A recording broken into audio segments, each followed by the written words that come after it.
پورا آسمان اب بادلوں سے گھرا ہوا تھا۔ بڑی زوروں کی بجلی کڑک رہی تھی۔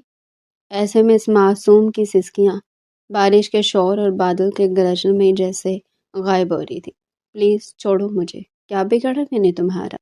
میں تمہیں کیا سمجھتی تھی اور تم کیا نکلے؟ تم نے میرے اعتبار کا گلا گھونٹا ہے۔ دیکھو میرے قریب مت آنا ورنہ میں تم پر شوٹ کر دوں گی۔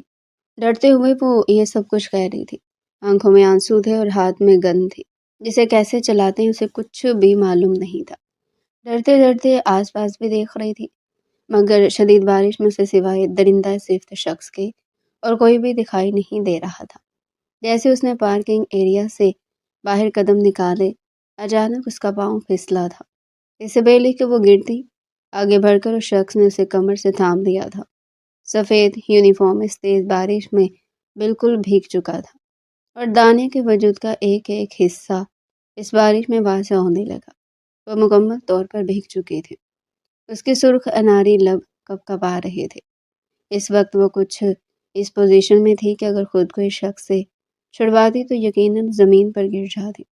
آنکھیں کھول کر اس نے سامنے دیکھا تو جن نظروں سے وہ اسے دیکھ رہا تھا، ایک دم سے وہ گھبرا گئی۔ اسے دھکا دینے لگی، لیکن اگلے ہی پل اس نے دونوں ہاتھوں سے اسے اپنی باہوں میں اٹھا لیا تھا۔ کہنے لگا، اتنی آسانی سے تو جانے نہیں دوں گا، جانے من۔ اتنے پاپڑ بیلیں تمہارے ساتھ ایک رات گزارنے کے لیے۔ آج جب تک تمہاری عزت تار تار نہیں کر دیتا تو میں اپنے بستر سے اٹھنے نہیں دوں گا۔ یہ کہہ کر وہ اسے اپنی باہوں میں بھرتا ہوا اس فارم ہاؤس کے اندر لے کر جا رہا تھا۔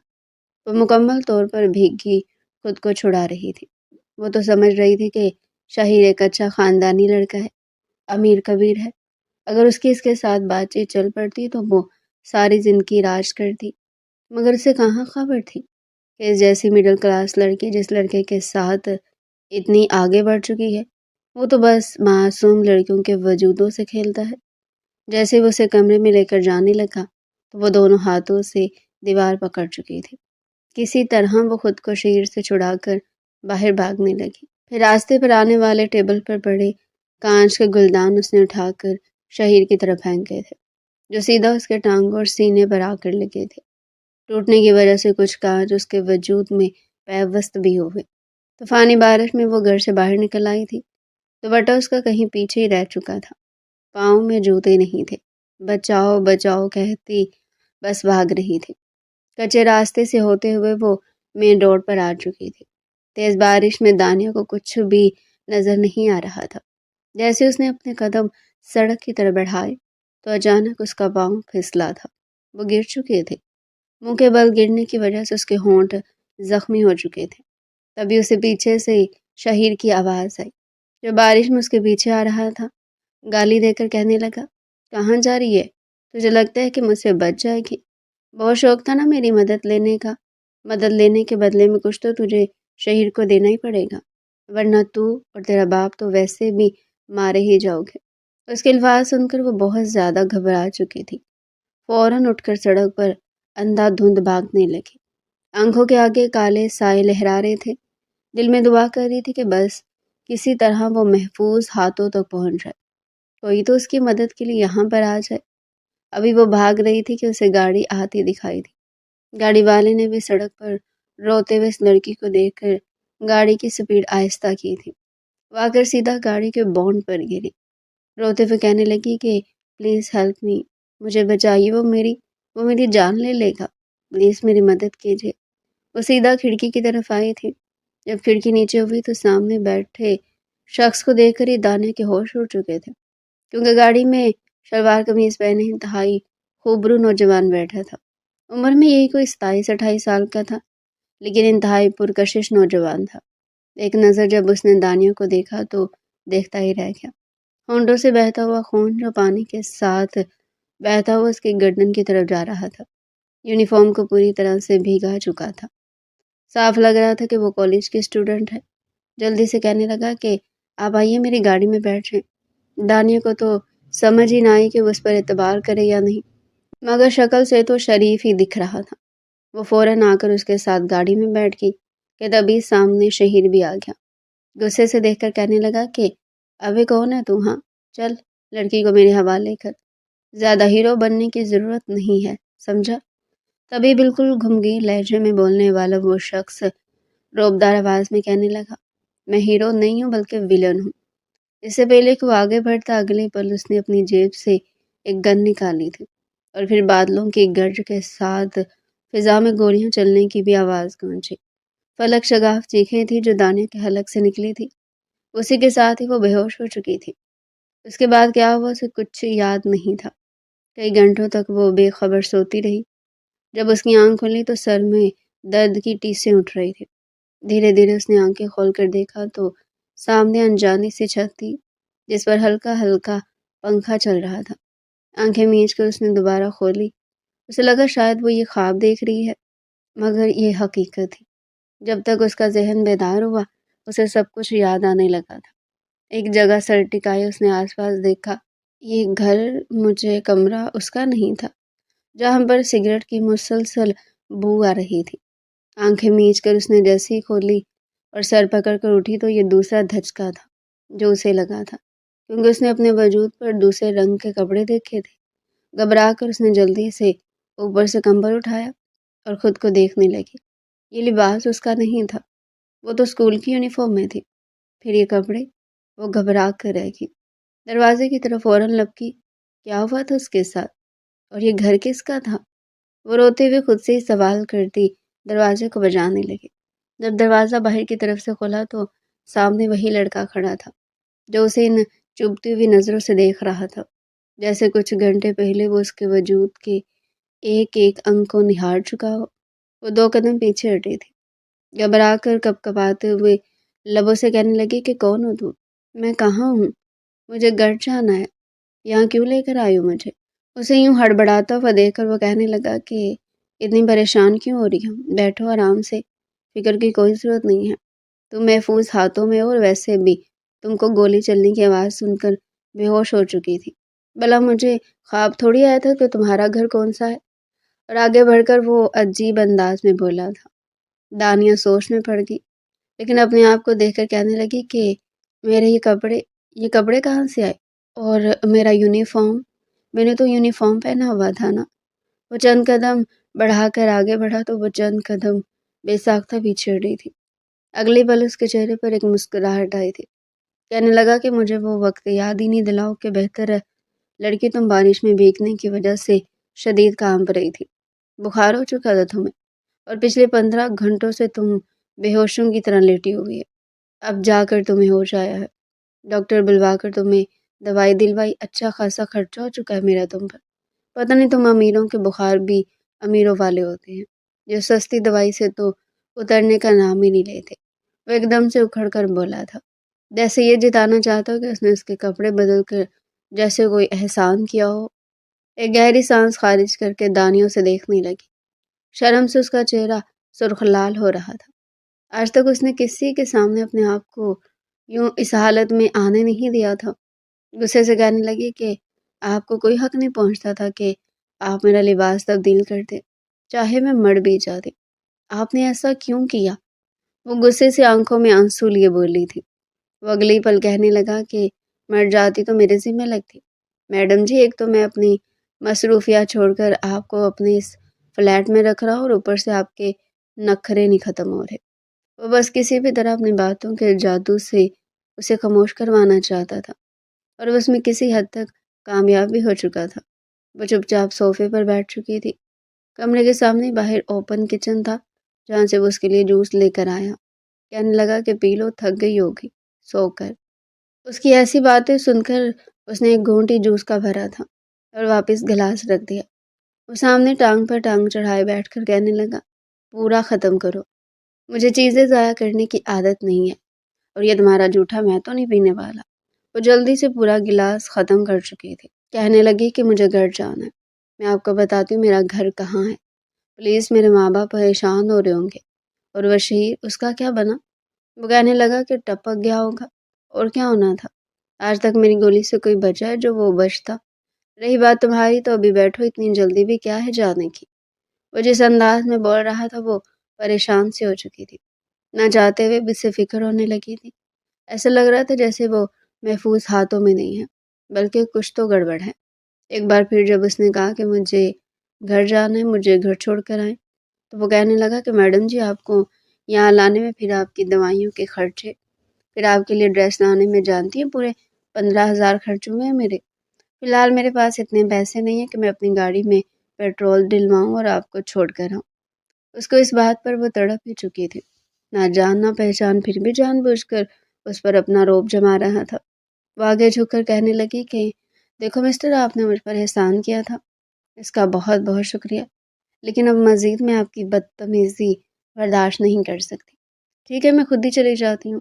وہ جیسے ہی اس فلیٹ سے باہر نکلنے لگی تو وہ اسے پکڑ چکا تھا، جس کا نام بھی وہ ابھی تک نہیں جانتی تھی۔ کہنے لگا یہ میرا گھر ہے اور میری اجازت کے بغیر تم یہاں سے باہر قدم نہیں رکھ سکتے، سمجھی؟ چپ چاپ اندر جاؤ، کھانا پڑا کھاؤ اور رہو، جب تک میں نہیں کہوں گا سارے دروازے تمہارے لیے بند ہیں۔ دانیہ کو خون کھول اٹھا تھا۔ وہ کہنے لگی کہ تم ہوتے کون ہو مسٹر؟ انگلی دکھا کر کہنے لگی کہ نام کیا ہے تمہارا؟ وہ اگلے پل اپنے بالوں کو جھٹک کر کہنے لگا تبریز۔ دنیا مجھے تبریز کے نام سے جانتی ہے۔ وہ کچھ ہی صدا سے بولا تھا کہ دانیہ ہنس کر کہنے لگی اچھا، تم کون سی فلم میں ایکٹر ہو جو یہ دنیا تمہیں تبریز نام سے جانتی ہے؟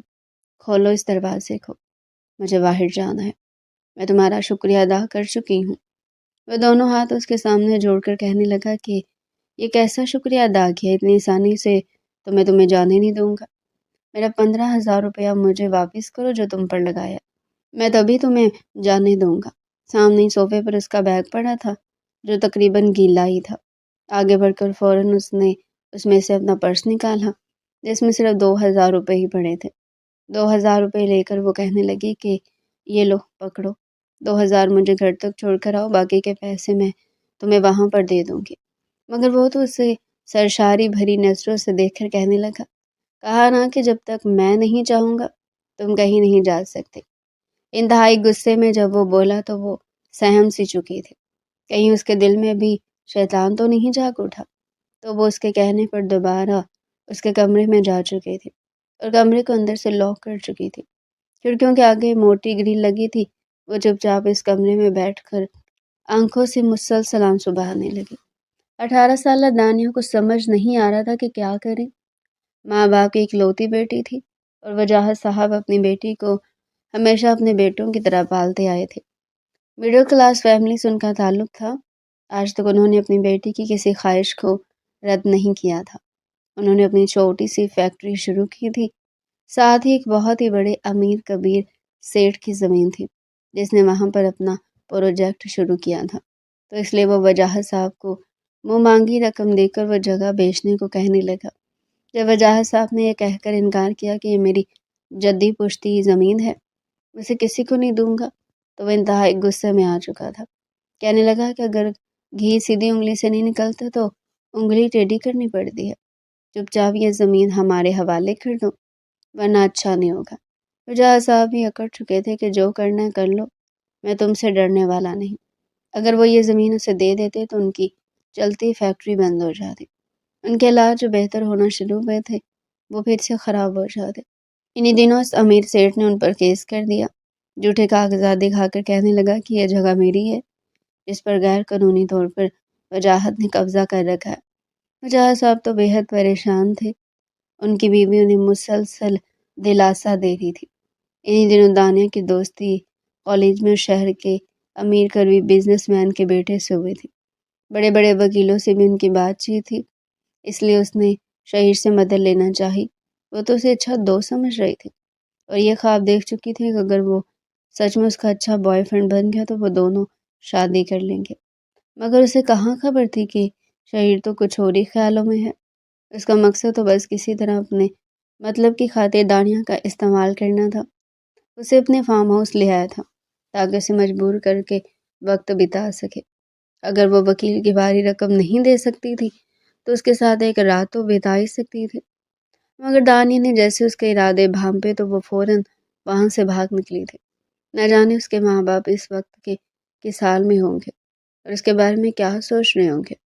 پچھلے 15 گھنٹے سے وہ یہاں پر بے ہوش پڑی تھی، یہ سوچ کر ہی وہ رونے لگی۔ ساری رات یوں ہی گزر چکی تھی۔ صبح جب اس کی آنکھ کھلی تو اٹھتے وہ سیدھا تبریز کے پاس گئی تھی جو اس وقت کچن میں کھڑا چائے بنا رہا تھا۔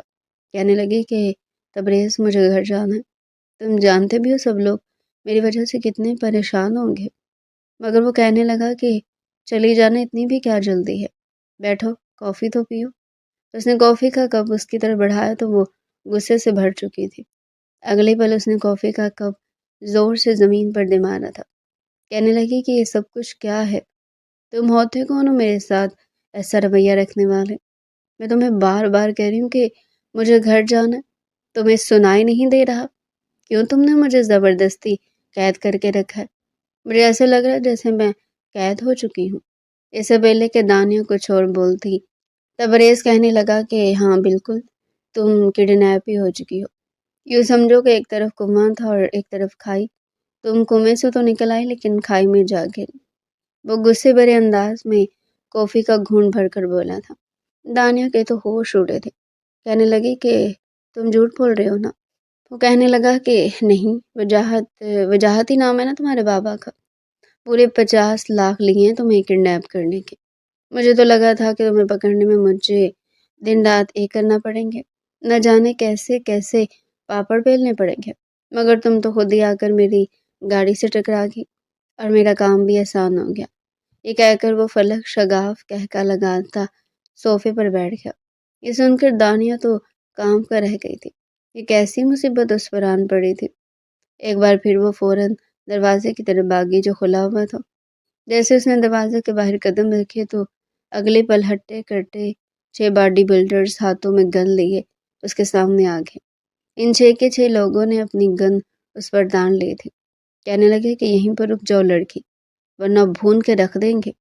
پیچھے تبریز کھڑا مسکرا رہا تھا۔ دانیہ رونے لگی، کہنے لگی کہ پلیز مجھے جانے دو۔ میں نے کیا بگاڑا تمہارا؟ کون ہے جس نے مجھے پکڑنے کے پیسے دیے تھے تمہیں؟ وہ روتے ہوئے کہہ رہی تھی، مگر جواب میں تبریز اسے بازو سے پکڑ کر واپس کمرے میں لے آیا تھا۔ کہنے لگا چپ چاپ اب تو ایک کونے میں بیٹھی رہو گی ورنہ تمہیں باندھ کر رکھ دوں گا۔ میرے دل میں عورتوں کی بڑی عزت ہے، تبھی ابھی تک تم صحیح سلامت کھڑی ہو، ورنہ اب تک نہ جانے تمہارا کیا حشر کر چکا ہوتا۔ وہ ایک بار پھر اسے کمرے میں دھکیل چکا تھا اور ٹوکری میں پھل اس کے پاس رکھے، مگر وہ پھلوں میں موجود چاقو کو دیکھ چکی تھی۔ اگلے پل آگے بڑھ کر اس نے وہ تیز دھاڑ چاقو اٹھایا اور اس کا وار سیدھا تبریز کے گلے پر شہیرے لگے، مگر وہ اس کا ہاتھ پکڑ چکا تھا۔ ایسے چھوٹے موٹے حملے اس کا کچھ بھی بگاڑ نہیں سکتے تھے۔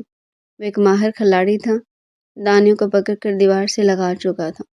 چاقو اس کے ہاتھ سے لے کر کہنے لگا لگتا ہے تم ایسے نہیں مانو گے، تمہیں اپنے طریقے سے سمجھانا پڑے گا، شاید تمہیں اپنی عزت پیاری نہیں ہے لڑکی۔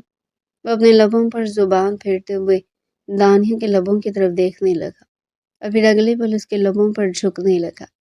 دانیہ اسے دور کرنے لگی، مگر تب تک وہ ہر حد پار کر چکا تھا۔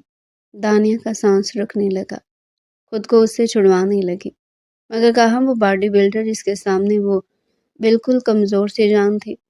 اپنی شدت اس کے لبوں پر لٹا کر ہی وہ پیچھے ہٹا تھا۔ وہ ہانپنے لگی۔ تبریز کہنے لگا دوبارہ میرے سامنے چالاکی کرنے سے پہلے سوچ لینا، اگلی بار میں سب کچھ کر کے ہی پیچھے ہٹوں گا، سمجھی؟ ایک دم سے اس پر خوف طاری ہو چکا تھا۔ اسے فلیٹ میں بند کر کے جا چکا تھا، ساری کھڑکیاں دروازے بالکل بند تھے، چاہ کر بھی وہ یہاں سے نکل نہیں پا رہی تھی۔ آخر کون تھا جس نے اسے پکڑوایا تھا؟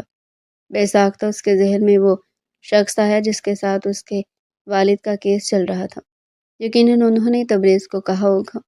یہ وقت جلد بازی کا نہیں تھا، بلکہ دباؤ کا استعمال کرنے کا تھا۔ کچھ دیر تو وہ سوچتی رہی اور پھر اس کے ذہن میں ایک پلان آیا۔ یہ سب کچھ کرنا اس کے لیے مشکل تھا، لیکن دھیرے دھیرے خود کو یہاں سے چھڑوانے کے لیے ضروری تھا۔ تبریز نے آج تک بہت الٹے سیدھے کام کیے تھے، اپنی کمیونٹی میں اسے سب ڈون کہہ کر پکارتے تھے۔ اس کے ماتحت کام کرنے والے کچھ ایسے لوگ تھے جو دکھنے میں تو گنڈے موالے تھے، لیکن آج تک انہوں نے جائز قبضوں کی خاطر ہی لوگوں کو وقتاً چھوٹے موٹے چوریاں حادثہ کر کے عقل دلانے کے لیے ڈرایا تھا۔ لیکن یہ تبریز کی زندگی میں پہلی بار تھا کہ ایک لڑکی کو اس نے اغوا کیا۔ اسے یہی بتایا گیا تھا کہ اس کے باپ نے غیر قانونی قبضہ کر رکھا ہے، اس لڑکی کو کڈنیپ کرنا ہے، جیسی زمین ملی تو اسے چھوڑ دینا۔ لڑکیوں سے ہمیشہ دور بھاگنے والا تبریز پہلی بار اس لڑکی کو اپنے قریب دیکھ کر بے قابو سا ہو رہا تھا۔ وجہ یہ بھی تھی کہ جس رات وہ اس کے فلیٹ میں آئی تھی مکمل طور پر بھیگی ہوئی تھی، سردی سے کانپ رہی تھی، اور اس نے اپنے ہاتھوں سے اسے چینج کروایا تھا۔ بار بار ذہن میں وہ منظر آتے تو وہ بے چین ہونے لگتا، مگر اس لڑکی کے سامنے خود کو ظاہر نہیں ہونے دیا تھا کہ وہ اس پر کہیں نہ کہیں دل ہار چکا ہے۔ اور شام بھی کچھ کام نپٹا کر جب وہ واپس اپنے فلیٹ میں آیا تو فلیٹ میں بالکل خاموشی چھائی ہوئی تھی۔ جیسے کمرے کا دروازہ کھلا تو دانیہ فرش پر بیٹھی تھی، رو رہی تھی، سامنے پھل ویسے کے ویسے پڑے تھے۔ کہنے لگا، اے لڑکی، تم نے پھل نہیں کھائے؟ دانیہ کچھ بھی نہ بولی تو اس کے بعد چلایا۔ کہنے لگا، اے لڑکی، میں تم سے بول رہا ہوں، کیا بہری ہو گئی ہو؟ کھانا کیوں نہیں کھایا؟ دانیہ روکھے انداز میں کہنے لگی کہ مجھ سے یہ سب کچھ نہیں کھایا جاتا، مجھے تو پیزا کھانا ہے، مجھے پھل اچھے نہیں لگتے۔ وہ فوراً تڑپ کر کہنے لگا، تبھی اتنی دبلی پتلی ہو، اچھی چیز کھانی نہیں ہے، جنک فوڈ کھانا ہے میڈم کو۔ اسے سنا کر باہر جا چکا تھا، مگر ٹھیک آدھے گھنٹے بعد جب آیا تو ہاتھ میں پیزا اور کولڈ ڈرنک تھی، خود بھی اس کے ساتھ ہی بیٹھ چکا تھا۔ بھوک تو دانیہ کو بھی بہت زیادہ لگی تھی، جلدی سے وہ اس کے سامنے کھانے لگی تو تبریز کے چہرے پر ایک مسکراہٹ پھیل گئی، لیکن اگلے پل وہ مسکراہٹ سمیٹ گیا۔ دانیہ کہنے لگی، تبریز، کیا ہر کوئی ڈاکو لٹیرا تمہارے جیسا ہی ہوتا ہے؟ تبریز کہنے لگا، کیا مطلب؟ وہ کہنے لگی کہ مطلب یہ کہ تم کتنے اچھے ہو، میں نے تو سنا تھا کہ جو اغوا کر کے لے جاتے ہیں نا وہ مارتے ہیں، پیٹتے ہیں، بہت برا سلوک کرتے ہیں، بجلی کے جھٹکے دلواتے، مگر تم نے تو میرے ساتھ ایسا کچھ بھی نہیں کیا۔ وہ پیزے کا ایک بائٹ لیتے ہوئے بولی تو تبریز کے ماتھے پر بل پڑے تھے۔ فوراً تنگ کرنے کے انداز میں کہنے لگا، یہ سب تو مردوں کے ساتھ کرتے ہیں، اگر کوئی لڑکی آ جائے تو پھر اسے دوسرے طریقے سے ہینڈل کیا جاتا ہے۔ وہ اپنا لب کاٹ کر بولا تو دانیہ کانپ اٹھی تھی، فوراً سے کہنے لگی، اچھا مجھ سے پہلے کتنی لڑکیوں کو پکڑا ہے بتاؤ، اور ان کے ساتھ کیا کیا تم نے؟ وہ فوراً سے کہنے لگا کہ آج سے پہلے کسی لڑکی کو پکڑا ہی نہیں، تم پہلی لڑکی ہو۔ باتوں ہی باتوں میں وہ اسے یہ بھی اگلوا چکی تھی کہ اس کے ماں باپ کہاں ہیں۔ تبریز کہنے لگا کہ میں یتیم خانے میں پلا بڑھا ہوں، اس سے زیادہ میں تمہیں کچھ نہیں بتاؤں گا، بس حالات نے مجھے یہ شارٹ کٹ بتایا کہ میں لوگوں کے جائز کاموں میں ان کی مدد کروں۔ یہ بات سن کر وہ فوراً سے ساری حقیقت تبریز کو بتانے لگی تھی کہ وہ زمین تو انہی کی تھی، جان بوجھ کر وہ امیر سیٹ ان سے چھیننا چاہتا ہے۔ یہ سب سن کر ایک پل کو تبریز چپ ہو گیا، پھر کہنے لگا کہ میں کچھ نہیں کر سکتا، میرا کام صرف پیسہ لینا، اس سے زیادہ اور کچھ بھی نہیں۔ اب کھا لیا نا تم نے تو چپ چاپ سو جاؤ۔ مگر وہ تو بس کسی طرح اس کا دل جیت کر یہاں سے نکلنا چاہتی تھی۔ پھر دھیرے دھیرے اس نے اس فلیٹ کی جھاڑ پونچھ کرنا شروع کر دی، صاف صفائی کرنے لگی، فلیٹ کو بالکل ایک گھر جیسا بنا دیا تھا۔ اسے دیکھ کر تبریز بہت حیران ہوا، جیسے اس کے کمرے میں آئے تو اسی وقت باتھ روم سے نہا کر نکلی تھی۔ لمبے گھنے گیلے بال اسے کمر تک بھگو چکے تھے، اس کے وجود کی رعنائیاں صاف ظاہر ہو رہی ہیں۔ بے خودی سے وہ آگے بڑھا اور اپنا ہاتھ دانیہ کی کمر پر رکھ دیا اور اس کی گردن پر اپنے لب رکھ دیے۔ دانیہ کے وجود میں کرنٹ سا لگا تھا، جی تو یہی چاہ رہا تھا کہ وہ اسے خود سے دور کر دے، مگر نہیں، وہ بھی چپ چاپ کھڑی اپنا چہرہ چھپا کے۔ پھر کہنے لگی کہ تبریز، مجھے لگتا ہے کہ مجھے آپ سے پیار ہو گیا ہے، نہ جانے کیوں، مگر اپنوں کی محبت کو ترسا ہوا تبریز فوراً یقین کر چکا تھا اور اسے اپنی باہوں میں بھر چکا تھا۔ کہنے لگا کہ میں نے بھی جب پہلی دفعہ تمہیں دیکھا تو میں تم پر دل ہار چکا تھا۔ مجھے نہیں پتا کہ ایک گینگسٹر کی محبت کیسی ہوتی ہے، کیا مجھ جیسے شخص کو محبت کرنی بھی چاہیے یا نہیں، مگر دانیہ میں تم پر اپنا دل ہار بیٹھا ہوں۔ اسے باہوں میں بھر کر وہ مسلسل یہ سب کچھ کہہ رہا تھا اور وہ بھی اس کا ساتھ دے رہی تھی۔ چند روز یوں ہی گزر چکے تھے۔ وہی دوسری جانب دانیہ کے والد پولیس میں رپورٹ درج کروا چکے تھے، ہر ممکن کوشش کی جا رہی تھی، مگر دانیہ انہیں کہیں بھی مل نہیں رہی تھی۔ گھر میں تو کوہرام مچا ہوا تھا۔ 15 دن گزر چکے تھے جب اپنے اثر و رسوخ استعمال کر کے تبریز کو حقیقت پتہ چلی تو وہ کہنے لگا، آج میں تمہیں واپس تمہارے ماں باپ کے پاس چھوڑنے جا رہا ہوں۔ رہی بات اس سیٹ کی تو نہ جانے وہ کتنے لوگوں کے ساتھ غیر قانونی طور پر ان کی زمینیں ہتھیا چکا ہے، اس کا بانڈا بھی آج میں پھوڑ کر رہوں گا۔ دانیہ کی تو خوشی کی کوئی انتہا نہیں رہی تھی۔ وہ کہنے لگی کہ ہاں گھر جاتے ہیں، میں اپنے بابا سے بات کروں گی اور پھر وہ ہم دونوں کی شادی کروا دیں گے۔ وہ مسکرا کر اسے اپنی جیپ میں بٹھا کر اس کے گھر کی طرف لے جانے لگا۔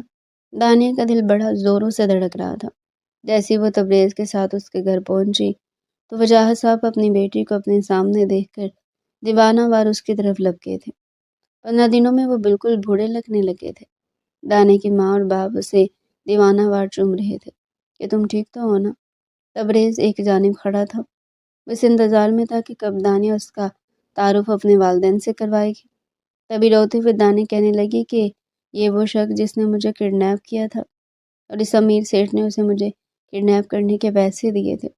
گھر کے باہر کھڑے پولیس افسر جو دانیہ کے بارے میں ہی معلومات لے کر آئے تھے، فوراً انہوں نے تبریز کو پکڑ لیا۔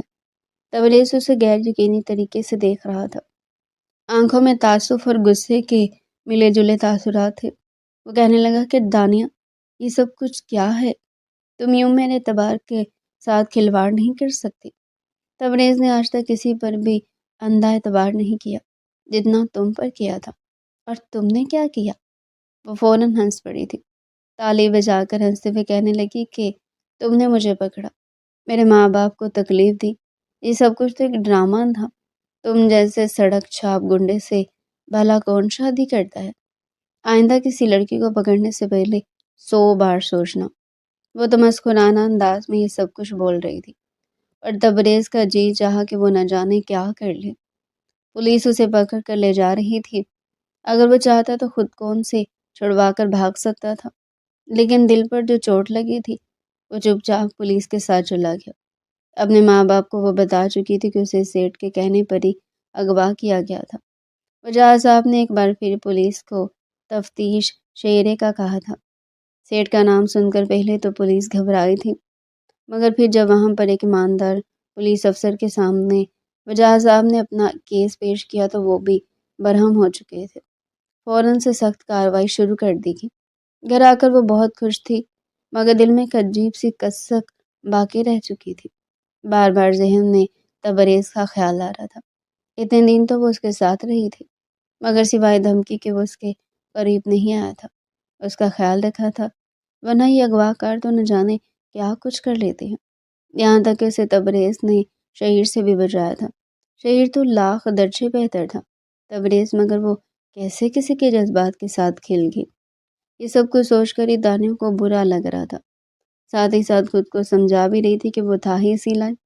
پتہ نہیں کتنی لڑکیوں کی زندگیاں اس نے خراب کی ہوگی، مگر اس کی آنکھوں میں وہ جو چمک تھی صاف ظاہر تھی کہ وہ اس کی زندگی میں آنے والی پہلی لڑکی ہے۔ گھر میں آئے ہوئے سے 2 دن گزر چکے تھے اور شام بھی اسے بھوک نہیں لگی تھی، بس تھوڑا سا کھانا کھا کر کمرے میں آ گئی تھی۔ بار بار جی چاہ رہا تھا کہ وہ تبریز کو جیل سے نکلوا دے، اب اتنا بھی مطلبی نہیں ہونا چاہیے تھا اسے۔ یہ سوچتے ہوئے وہ آنکھیں بند کر کے نہ جانے رات کی کس پہر سو گئی۔ وہیں دوسری جانب پیسے دے کر تبریز حوالات سے آزاد ہو چکا تھا، چاہتا تو فوراً رفو چکر ہو سکتا تھا، مگر نہیں، دانیہ اس کی ضد بن چکی تھی، اتنی آسانی سے اسے چھوڑنے والا نہیں تھا۔ دانیہ اس وقت گہری نیند میں سو رہی تھی جب اس کے گھر کی پچھلی جانب سے دیوار پہ لانگ کر تبریز اندر داخل ہوا اور پھر بڑی مہارت سے وہ دیواریں پھلانگتا ہوا اوپری منزل تک آ چکا تھا۔ جیسی بالکنی میں پہنچا تو سامنے کانچ کی کھڑکی سے اسے بے خبر سوئی ہوئی دانیہ دکھائی دی تھی۔ دل میں محبت تھی، مگر اس کی جگہ غصے اور ضد نے بھی لے لی تھی۔ کھڑکی کھول کر وہ اندر داخل ہوا اور اگلے پل اس کے پاس بیڈ پر لیٹ چکا تھا، اپنی باہوں میں بھر کر وہ اسے سینے سے لگا گیا۔ پہلے تو وہ یہ سب کچھ ایک خواب سمجھتی رہی، لیکن پھر بڑبڑا کر جیسے آنکھیں کھولی تو سامنے تبریز کو دیکھ کر اس کے حلق سے چیخ نکلی تھی۔ فوراً تبریز اس کے لبوں پر ہاتھ رکھ چکا تھا۔ دانیہ تو سمجھ ہی نہیں پا رہی تھی کہ خواب تھا یا حقیقت۔ کہنے لگی کہ چھوڑے مجھے، یہاں کیا کر رہے ہیں آپ؟ مگر وہ غصے سے کہنے لگا کہ تمہیں کیا لگا تھا کہ تم آسانی سے مجھ سے پیچھا چھڑوا لو گی؟ محبت تھی تم میری، مگر اب میری ضد بن چکی ہو۔ تم نے میرے ساتھ اچھا نہیں کیا، اب تمہاری سزا آج یہی ہے کہ تم ساری زندگی گینگسٹر کے ساتھ رہو گے؟ تمہاری خاطر تو میں یہ سب کچھ چھوڑنا چاہتا تھا، حلال کی کمائی کمانا چاہتا تھا، مگر اب ہرگز نہیں بدلوں گا اور تمہارے باپ کو ایک گینگسٹر دماد ہی ملے گا۔ چپ چاپ اپنے ماں باپ کو میرے لیے منا لینا، ورنہ میرے ہاتھوں سے تمہارا باپ بچے گا نہیں، اور نہ تمہاری ماں۔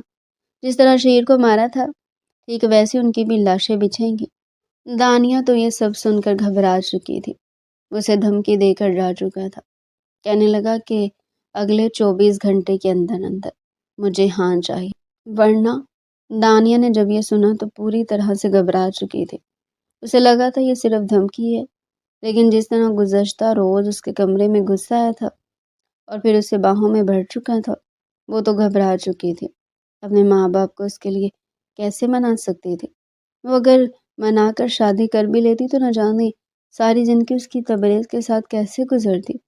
وہ تو ایک نمبر کا گینگسٹر تھا، جب دیکھتا تو جان ہی نکال دیتا تھا۔ گھبرا کر دانیہ جھرجھری لے کر رہ گئی۔ اس روز اس نے کسی سے کچھ نہیں کہا تھا۔ رات کو سارے دروازے کھڑکیاں بند کر کے سو گئی تھی۔ رات کے پچھلے پہر اس کی آنکھ لگی تھی، جب ایک بار پھر اسے دھیرے سے ہوا سے کھڑکی کھلنے کی آواز آئی۔ فوراً سے اٹھ کر بیٹھ گئی۔ کہنے لگی، کون ہے؟ پلیز کیا تم ہو؟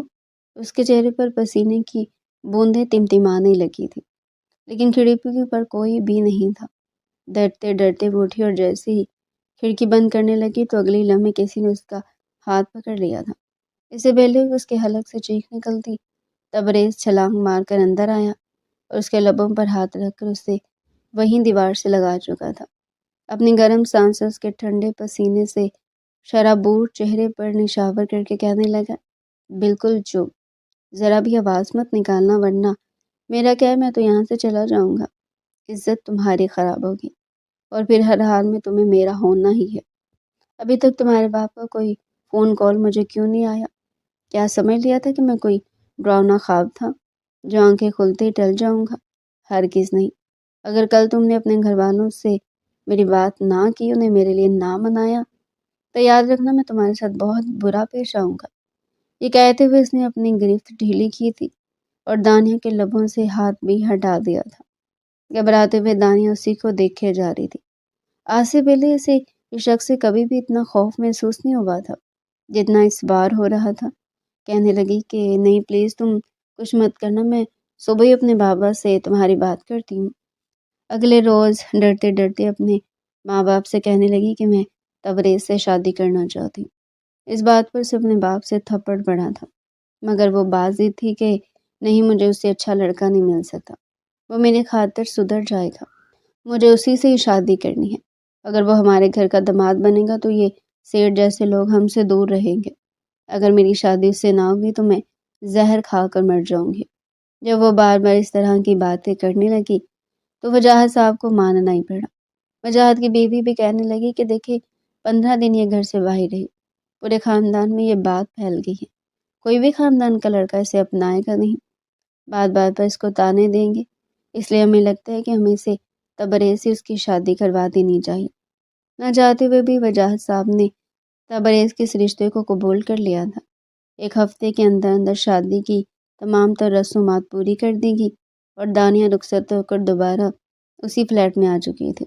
وجاہت صاحب نے یہ شرط خود ضرور رکھی تھی کہ تم میری کمپنی میں کام کرو گے، میں دوبارہ تمہیں ایسے خون خرابہ کرتے ہوئے لوگوں کو اغوا کرتے ہوئے نہ دیکھوں۔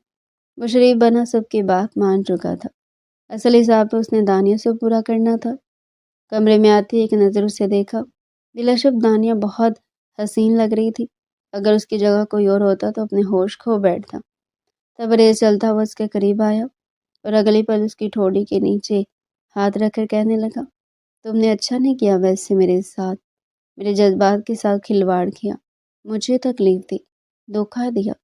تمہیں لگتا ہے کہ میں اتنا سب کچھ اتنی جلدی بھول جاؤں گا؟ وہ ہاتھ جوڑ کر رونے لگی تھی، کہنے لگی کہ مجھے معاف کر دیں، وہ سب کچھ میرا بچپنا تھا، میں سمجھ ہی نہیں پائی کہ میں کیا کروں، میں ڈر گئی تھی، مگر میں وعدہ کرتی ہوں میں ساری زندگی آپ کی وفادار بن کے رہوں گی، آپ کی ہر بات مانوں گی۔ آج ہماری فرسٹ نائٹ ہے نا، تو میں اپنا آپ کو سونپ دوں گی، میں کوئی مزاحمت نہیں کروں گی۔ اس طرح کی باتیں کر رہی تھی مگر تبریز سنجیدگی سے اسے دیکھ رہا تھا۔ کہنے لگا کہ نہیں، یہی تمہاری سزا ہے کہ تم شادی شدہ ہو کر بھی کمواریوں جیسی زندگی بتاؤ گی۔ تمہیں پل پل تبریز کی نفرت جھیلنا ہوگی، کیونکہ تمہیں تبریز کی محبت راس نہیں آئی۔ وہ کہہ کر تکیہ اٹھائے صوفے پر جا کر لیٹ چکا تھا اور وہ بیڈ پر دلہن بنی بیٹھی رہ گئی۔ اسے تو یہ بات ستائی جا رہی تھی کہ جب وہ نکاح کے بعد تبریز کے فلیٹ میں جائے گی تو نہ جانے اس کے ساتھ کیسا سلوک کرے گا۔ اسے تو بڑی سختی سے اپنا پورا حق وصول کرے گا، ایک پل کے لیے وہ اسے جینے نہیں دے گا، اور شاید اس طرح کی اذیتیں دے کر وہ اس سے بدلہ لینا چاہے۔ لیکن تبریز نے تو سب کچھ الٹ کیا تھا۔ بلا شک وہ دلہن بنی تھی اور تبریز کی جنونی محبت سے بھی واقف تھی۔ اسے لگا تھا تبریز اس سے محبت کرے گا، اس کے آگے پیچھے پھرے گا، پہلے کی طرح اس کا خیال رکھے گا، زیادہ نہ سی لیکن اپنے مخصوص انداز میں اس کے حسن کی تعریف ضرور کرے گا۔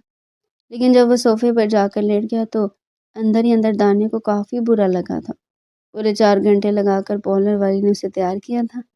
ایک نظر اس نے اٹھا کر خود کو آئینے میں دیکھا اور وہ اس وقت بالکل باربی ڈول جیسی لگ رہی تھی، مگر کوئی اور شخص ہوتا تو دیکھ کر اس کے صدقے اتارتا۔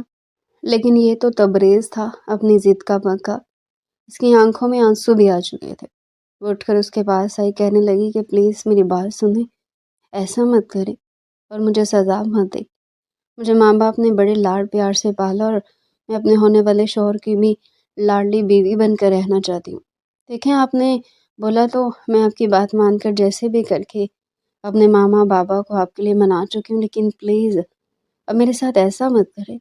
لیکن تبریز فوراً اٹھ کر کھڑا ہو چکا تھا، کہنے لگا کیوں اب منتیں کر رہی ہو؟ اتنی آسانی سے میں تمہارا دیا دھوکھا بھولنے والا نہیں، اور نہ ہی تم اپنے آنسو دکھا کر مجھے کمزور کرنے کی کوشش کرنا۔ یہ کہہ کر وہ تو کمرے سے باہر نکل چکا تھا اور دانیہ اپنے آنسو صاف کر دی۔ وہ بھاری بھرکم لہنگا اتار کر فریش ہونے کے بعد عام سے کپڑے پہن کر بیڈ پر بیٹھ گئی۔ دانیہ تبریز کے لیے تیار ہوتی، خود کو سجاتی سنوارتی، مگر وہ اس پر دوسری نظر بھی ڈالنا پسند نہیں کرتا تھا۔ خود کو یوں نظر انداز ہوتے دیکھ کر بار بار اسے وہ غربت کے لمحات یاد آتے جو اس نے تبریز کے ساتھ بتائے تھے۔ انہیں دنوں تبریز نے ہی اپنے اثر و رسوخ استعمال کرتے ہوئے سیٹھ کو اچھا خاصا سبق سکھایا تھا، وکیل کو بھی ڈرائے دھمکایا تھا، جس کے بعد کیس وجاہ صاحب کے حق میں ہو گیا۔ الٹا ہی سیٹھ نے جس سے زمینیں لی تھی وہ بھی واپس ہو چکی تھی۔ وجاہ صاحب نے خوشی سے اپنے گھر میں دعوت رکھی تھی، جس میں تبریز اور دانیہ بھی آئے تھے۔ ہر کوئی تبریز کی تعریفیں کر رہا تھا کہ آپ کا داماد تو بہت اچھا ہے، کوئی اس کی حقیقت نہیں جانتا تھا۔ ہر کوئی کہتا کہ یہ تو چاند اور تارے کی جوڑی ہے۔ دانیہ کے دل پر یہ باتیں کافی اثر انداز ہو چکی تھی۔ وہ تبریز سے بے تحاشا محبت کرنے لگی تھی۔ اس روز جب وہ گھر گئی تو دانیہ نے الماری سے انتہائی بے باک سی نائٹی نکالی تھی اور پہن کر اپنے بال کھولے کمرے سے باہر چلے گی۔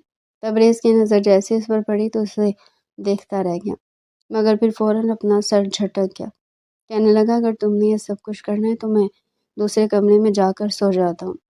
وہ جیسے اٹھا تو دانیہ تبریز کا ہاتھ پکڑ گئی، کہنے لگی کہ نہیں اب بس بھی کر دیں، بیوی ہوں میں آپ کی، اتنی حسین بیوی کو دیکھ کر بھلا کون دور رہ سکتا ہے؟ آپ معاف کر بھی دیجئے، حالات کے مطابق یہ میرا رد عمل تھا، کیا ہم ماضی کو بھول کر آگے نہیں بڑھ سکے؟ دیکھیں میں نے بھی تو آپ کی بہت سی غلطیوں کے لیے معاف کیا ہے نا۔ کچھ دیر تو معافی تلافی ہوتی رہی، دھیرے دھیرے دونوں ایک دوسرے سے محبت کا اظہار کر چکے تھے، اور پھر وہ رات ایک دوسرے کے نام کر کے تبریز اس پری پیکر کی محبت پا کر بالکل بدل چکا تھا۔ اپنے سسر کی بزنس میں ہاتھ بٹانے لگا، گینگسٹر گینگ تو اس نے کب کا چھوڑ دیا تھا، لیکن ابھی بھی اگر کوئی سیٹھ جیسا شخص کسی شریف شخص کو تنگ کرنے کی کوشش کرتا تو وہ فوراً سے سبق سکھانے کے لیے پہنچ جایا کرتا تھا۔ دن بدن اس کی محبت دانیہ کو مزید نکھارتی چلی جا رہی تھی۔ آئے روز کوئی نہ کوئی نیا ڈریس وہ دانیہ کے لیے منگوا ہی رہا ہوتا، جو کہ اس قدر بے باک ہوتے کہ وہ تو خود کو ان کپڑوں میں دیکھ کر شرمائی جاتی تھی۔ لیکن تبریز کی خوشی سے بھی تھی کہ میں تمہیں ہر حال میں اپنا ہر پل تمہارے ساتھ رومانٹک کرنا چاہتا ہوں، اور وہ بھی اس کی محبت میں سرشار ہر رات یادگار بنانے کا موقع ہاتھ سے جانے نہیں دیتی تھی۔ تو ڈیئر پیارے ناظرین، یہ تھا آج کا ہمارا انٹرسٹنگ سا ناول۔ مزید اگر آپ ایسے ہی ناول ہمارے چینل پر ڈیلی سننا چاہتے ہیں تو چینل کو سبسکرائب کریں، ویڈیو کو لائک کریں اور کمنٹ سیکشن میں اپنی رائے لازمی دیں۔